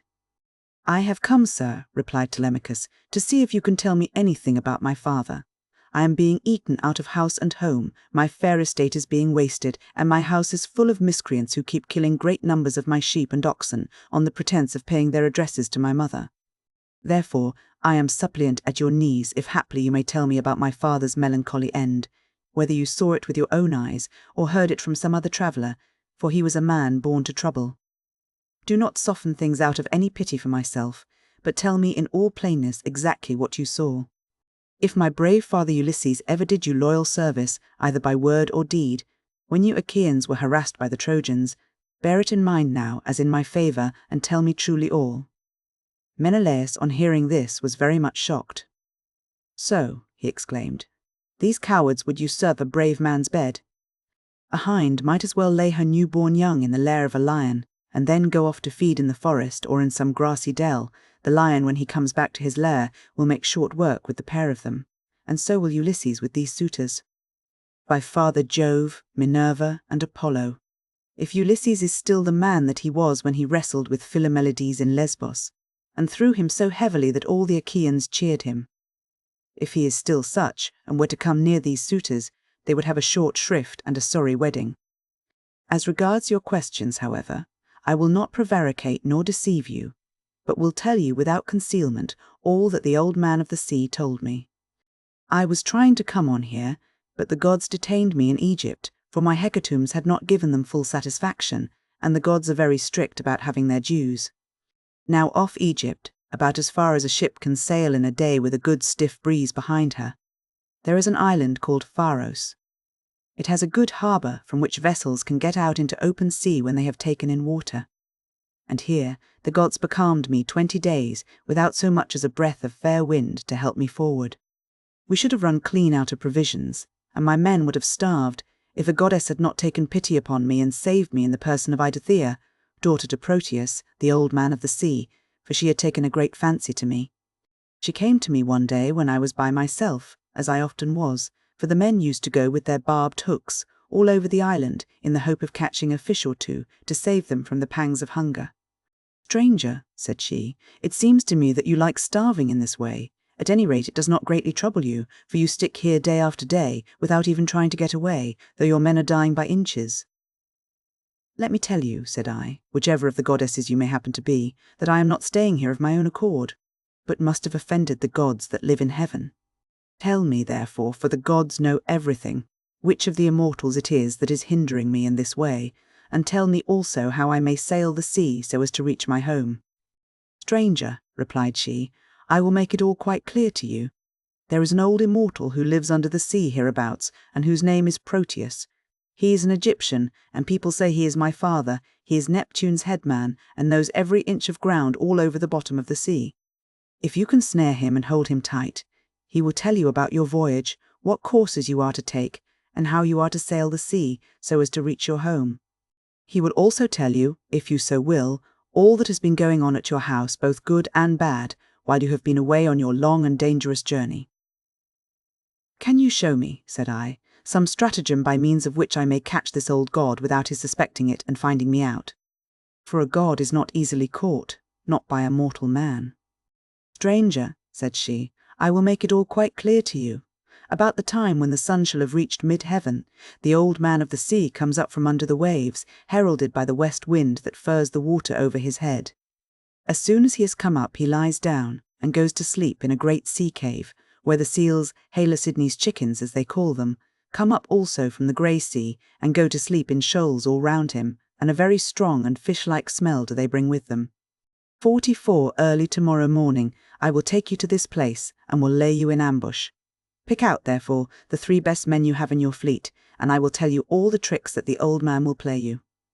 First he will look over all his seals, and count them. Then, when he has seen them and tallied them on his 5 fingers, he will go to sleep among them, as a shepherd among his sheep. The moment you see that he is asleep, seize him, put forth all your strength and hold him fast, for he will do his very utmost to get away from you. He will turn himself into every kind of creature that goes upon the earth, and will become also both fire and water. But you must hold him fast and grip him tighter and tighter, till he begins to talk to you and comes back to what he was when you saw him go to sleep. Then you may slacken your hold and let him go. and you can ask him which of the gods it is that is angry with you, and what you must do to reach your home over the seas." Having so said, she dived under the waves, whereon I turned back to the place where my ships were ranged upon the shore, and my heart was clouded with care as I went along. When I reached my ship, we got supper ready, for night was falling, and camped down upon the beach. When the child of morning, rosy-fingered dawn appeared, I took the 3 men on whose prowess of all kinds I could most rely, and went along by the seaside, praying heartily to heaven. Meanwhile the goddess fetched me up 4 seal skins from the bottom of the sea, all of them just skinned, for she meant playing a trick upon her father. Then she dug 4 pits for us to lie in, and sat down to wait till we should come up. When we were close to her, she made us lie down in the pits one after the other, and threw a seal skin over each of us. Our ambuscade would have been intolerable, for the stench of the fishy seals was most distressing 45, who would go to bed with a sea monster if he could help it. But here too the goddess helped us, and thought of something that gave us great relief, for she put some ambrosia under each man's nostrils, which was so fragrant that it killed the smell of the seals. 46. We waited the whole morning, and made the best of it, watching the seals come up in hundreds to bask upon the seashore, till at noon the old man of the sea came up too, and when he had found his fat seals he went over them and counted them. We were among the first he counted, and he never suspected any guile, but laid himself down to sleep as soon as he had done counting. Then we rushed upon him with a shout and seized him, on which he began at once with his old tricks, and changed himself first into a lion with a great mane. Then all of a sudden he became a dragon, a leopard, a wild boar. The next moment he was running water, and then again directly he was a tree. But we stuck to him and never lost hold, till at last the cunning old creature became distressed, and said, "Which of the gods was it, son of Atreus, that hatched this plot with you for snaring me and seizing me against my will?" "What do you want?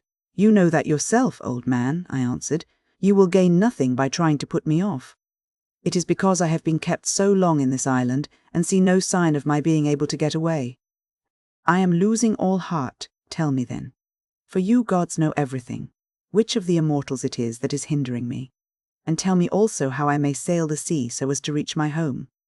"Then," he said, "if you would finish your voyage and get home quickly, you must offer sacrifices to Jove and to the rest of the gods before embarking, for it is decreed that you shall not get back to your friends and to your own house till you have returned to the heaven-fed stream of Egypt and offered holy hecatombs to the immortal gods that reign in heaven. When you have done this, they will let you finish your voyage. I was broken-hearted when I heard that I must go back all that long and terrible voyage to Egypt. 47 nevertheless, I answered. I will do all, old man, that you have laid upon me, but now tell me, and tell me true, whether all the Achaeans whom Nestor and I left behind us when we set sail from Troy have got home safely, or whether any one of them came to a bad end, either on board his own ship or among his friends when the days of his fighting were done." "Son of Atreus," he answered, "why ask me? You had better not know what I can tell you, for your eyes will surely fill when you have heard my story. Many of those about whom you ask are dead and gone, but many still remain, and only 2 of the chief men among the Achaeans perished during their return home. As for what happened on the field of battle, you were there yourself. A 3rd Achaean leader is still at sea, alive, but hindered from returning. Ajax was wrecked, for Neptune drove him on to the great rocks of Gyrae. Nevertheless, he let him get safe out of the water, and in spite of all Minerva's hatred, he would have escaped death if he had not ruined himself by boasting. He said the gods could not drown him, even though they had tried to do so, and when Neptune heard this large talk, he seized his trident in his 2 brawny hands and split the rock of Gyrae in 2 pieces. The base remained where it was, but the part on which Ajax was sitting fell headlong into the sea and carried Ajax with it, so he drank salt water and was drowned. Your brother and his ships escaped, for Juno protected him. But when he was just about to reach the high promontory of Malea, he was caught by a heavy gale, which carried him out to sea again sorely against his will, and drove him to the foreland where Thyestes used to dwell, but where Aegisthus was then living. By and by, however, it seemed as though he was to return safely after all, for the gods backed the wind into its old quarter and they reached home, whereon Agamemnon kissed his native soil and shed tears of joy at finding himself in his own country. Now there was a watchman whom Aegisthus kept always on the watch, and to whom he had promised 2 talents of gold. This man had been looking out for a whole year to make sure that Agamemnon did not give him the slip and prepare war. When, therefore, this man saw Agamemnon go by, he went and told Aegisthus, who at once began to lay a plot for him. He picked 20 of his bravest warriors and placed them in ambuscade on one side the cloister, while on the opposite side he prepared a banquet. Then he sent his chariots and horsemen to Agamemnon and invited him to the feast, but he meant foul play. He got him there, all unsuspicious of the doom that was awaiting him, and killed him when the banquet was over as though he were butchering an ox in the shambles. Not one of Agamemnon's followers was left alive, nor yet one of Aegisthus, but they were all killed there in the cloisters. Thus spoke Proteus, and I was broken-hearted as I heard him. I sat down upon the sands and wept. I felt as though I could no longer bear to live, nor look upon the light of the sun. Presently, when I had had my fill of weeping and writhing upon the ground, the old man of the sea said, "Son of Atreus, do not waste any more time in crying so bitterly. It can do no manner of good. Find your way home as fast as ever you can. For Aegisthus may be still alive, and even though Orestes has been beforehand with you in killing him, you may yet come in for his funeral." On this I took comfort in spite of all my sorrow, and said, "I know then about these two. Tell me, therefore, about the third man of whom you spoke. Is he still alive, but at sea, and unable to get home? Or is he dead? Tell me, no matter how much it may grieve me." "The third man," he answered, "is Ulysses, who dwells in Ithaca. I can see him in an island sorrowing bitterly in the house of the nymph Calypso, who is keeping him prisoner, and he cannot reach his home, for he has no ships nor sailors to take him over the sea. As for your own end, Menelaus, you shall not die in Argos, but the gods will take you to the Elysian plain, which is at the ends of the world. There fair-haired Rhadamanthus reigns, and men lead an easier life than anywhere else in the world, for in Elysium there falls not rain, nor hail, nor snow, but Oceanus breathes ever with a west wind that sings softly from the sea, and gives fresh life to all men. This will happen to you because you have married Helen, and are Jove's son-in-law." As he spoke, he dived under the waves, whereon I turned back to the ships with my companions, and my heart was clouded with care as I went along. When we reached the ships we got supper ready, for night was falling, and camped down upon the beach. When the child of morning, rosy-fingered dawn appeared, we drew our ships into the water, and put our masts and sails within them. Then we went on board ourselves, took our seats on the benches, and smote the grey sea with our oars. I again stationed my ships in the heaven-fed stream of Egypt, and offered hecatombs that were full and sufficient. When I had thus appeased heaven's anger, I raised a barrow to the memory of Agamemnon, that his name might live for ever, after which I had a quick passage home, for the gods sent me a fair wind. And now for yourself. Stay here some 10 or 12 days longer, and I will then speed you on your way. I will make you a noble present of a chariot and 3 horses. I will also give you a beautiful chalice that so long as you live, you may think of me whenever you make a drink, offering to the immortal gods." "Son of Atreus," replied Telemachus, "do not press me to stay longer. I should be contented to remain with you for another 12 months. I find your conversation so delightful that I should never once wish myself at home with my parents, but my crew whom I have left at Pylos are already impatient, and you are detaining me from them. As for any present you may be disposed to make me, I had rather that it should be a piece of plate. I will take no horses back with me to Ithaca, but will leave them to adorn your own stables, for you have much flat ground in your kingdom where lotus thrives, as also meadow-sweet and wheat and barley, and oats with their white and spreading ears, whereas in Ithaca we have neither open fields nor racecourses, and the country is more fit for goats than horses, and I like it the better for that. 48. None of our islands have much level ground, suitable for horses, and Ithaca least of all." Menelaus smiled, and took Telemachus's hand within his own. "What you say," said he, "shows that you come of good family. I both can and will make this exchange for you by giving you the finest and most precious piece of plate in all my house. It is a mixing bowl by Vulcan's own hand, of pure silver, except the rim, which is inlaid with gold. Phedemus, king of the Sidonians, gave it me in the course of a visit which I paid him when I returned thither on my homeward journey.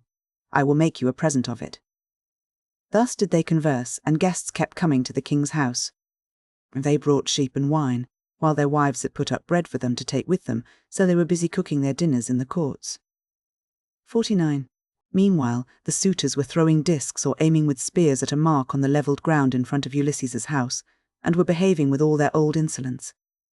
Antinous and Eurymachus, who were their ringleaders and much the foremost among them all, were sitting together when Numan son of Phronius came up and said to Antinous, "Have we any idea, Antinous, on what day Telemachus returns from Pylos? He has a ship of mine, and I want it, to cross over to Elis. I have 12 broodmares there with yearling mule foals by their side, not yet broken in, and I want to bring one of them over here and break him." They were astounded when they heard this, for they had made sure that Telemachus had not gone to the city of Neleus. They thought he was only away somewhere on the farms, and was with the sheep, or with the swineherd, so Antinous said, "When did he go? Tell me truly, and what young men did he take with him? Were they freemen, or his own bondsmen? For he might manage that too. Tell me also, did you let him have the ship of your own free will because he asked you, or did he take it without your leave?" "I lent it him," answered Numan. "What else could I do when a man of his position said he was in a difficulty and asked me to oblige him? I could not possibly refuse. As for those who went with him, they were the best young men we have, and I saw Mentor go on board as captain, or some god who was exactly like him. I cannot understand it, for I saw Mentor here myself yesterday morning, and yet he was then setting out for Pylos."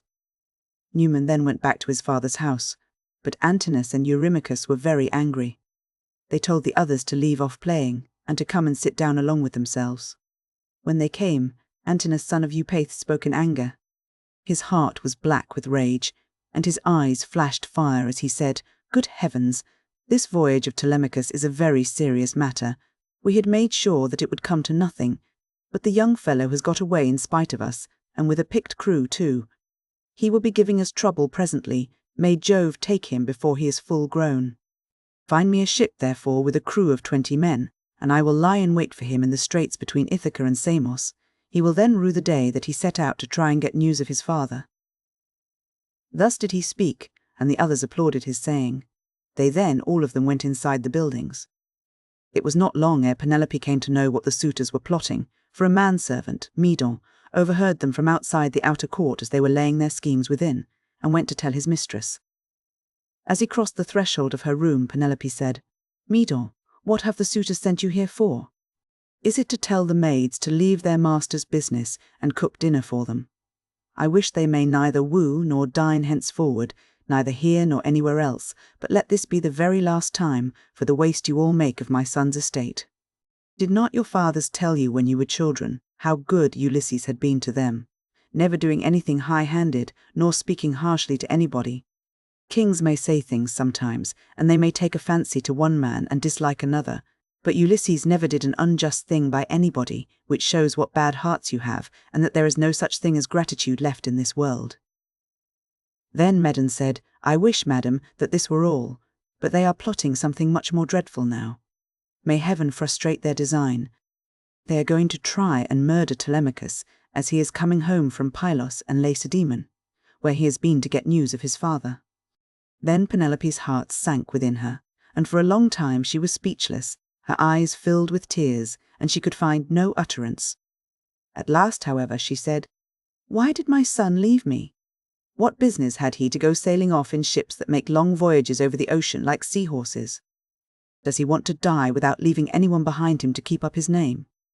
"I do not know," answered Medon, "whether some god set him onto it, or whether he went on his own impulse to see if he could find out if his father was dead or alive and on his way home." Then he went downstairs again, leaving Penelope in an agony of grief. There were plenty of seats in the house, but she had no heart for sitting on any one of them. She could only fling herself on the floor of her own room and cry, whereon all the maids in the house, both old and young, gathered round her and began to cry too, till at last in a transport of sorrow she exclaimed, "My dears, heaven has been pleased to try me with more affliction than any other woman of my age and country.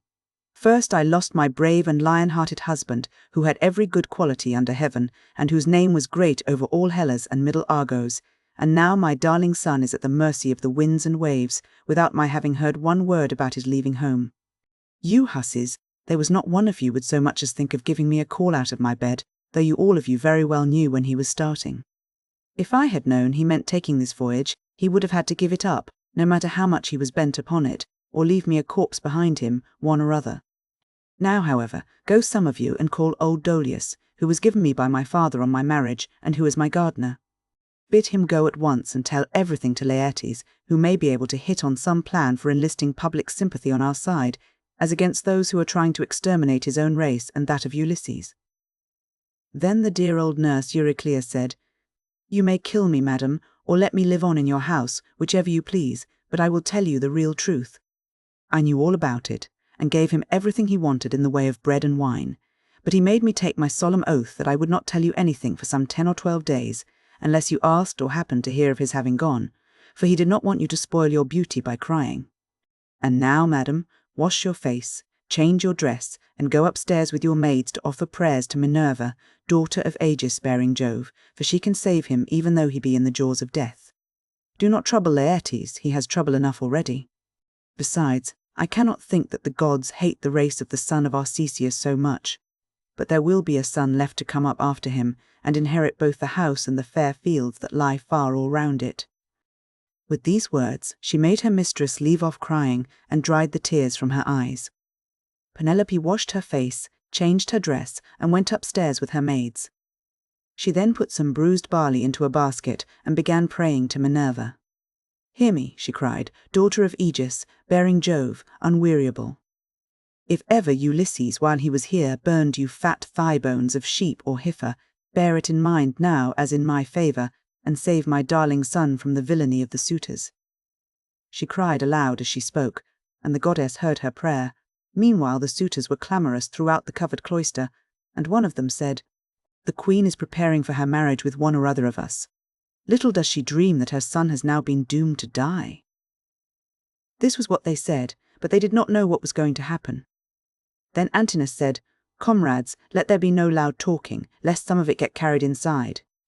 Let us be up, and do that in silence, about which we are all of a mind." He then chose 20 men, and they went down to their ship and to the seaside. They drew the vessel into the water and got her mast and sails inside her. They bound the oars to the tow, pins with twisted thongs of leather, all in due course, and spread the white sails aloft, while their fine servants brought them their armour. Then they made the ship fast a little way out, came on shore again, got their suppers, and waited till night should fall. But Penelope lay in her own room upstairs, unable to eat or drink, and wondering whether her brave son would escape, or be overpowered by the wicked suitors. Like a lioness caught in the toils, with huntsmen hemming her in on every side, she thought and thought, till she sank into a slumber, and lay on her bed bereft of thought and motion. Then Minerva bethought her of another matter, and made a vision in the likeness of Penelope's sister Iphthyme, daughter of Icarius, who had married Eumelus and lived in Phery. She told the vision to go to the house of Ulysses, and to make Penelope leave off crying, so it came into her room by the hole, through which the thong went for pulling the door to, and hovered over her head, saying, "You are asleep, Penelope. The gods who live at ease will not suffer you to weep and be so sad. Your son has done them no wrong, so he will yet come back to you." Penelope, who was sleeping sweetly at the gates of dreamland, answered, "Sister, why have you come here?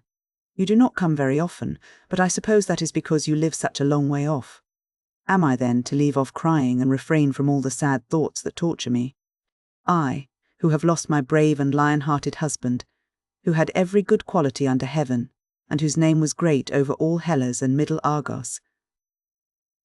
And now my darling son has gone off on board of a ship, a foolish fellow who has never been used to roughing it, nor to going about among gatherings of men. I am even more anxious about him than about my husband. I am all in a tremble when I think of him, lest something should happen to him, either from the people among whom he is gone, or by sea, for he has many enemies who are plotting against him, and are bent on killing him before he can return home." Then the vision said, "Take heart, and be not so much dismayed. There is one gone with him, whom many a man would be glad enough to have stand by his side, I mean Minerva. It is she who has compassion upon you, and who has sent me to bear you this message." "Then," said Penelope, "if you are a god, or have been sent here by divine commission, tell me also about that other unhappy one. Is he still alive, or is he already dead, and in the house of Hades?" And the vision said, "I shall not tell you for certain whether he is alive or dead, and there is no use in idle conversation." Then it vanished through the thong hole of the door, and was dissipated into thin air. But Penelope rose from her sleep refreshed and comforted, so vivid had been her dream. Meantime, the suitors went on board and sailed their ways over the sea, intent on murdering Telemachus. Now there is a rocky islet called Asteris, of no great size, in mid-channel between Ithaca and Samos, and there is a harbour on either side of it where a ship can lie. Here then the Achaeans placed themselves in ambush,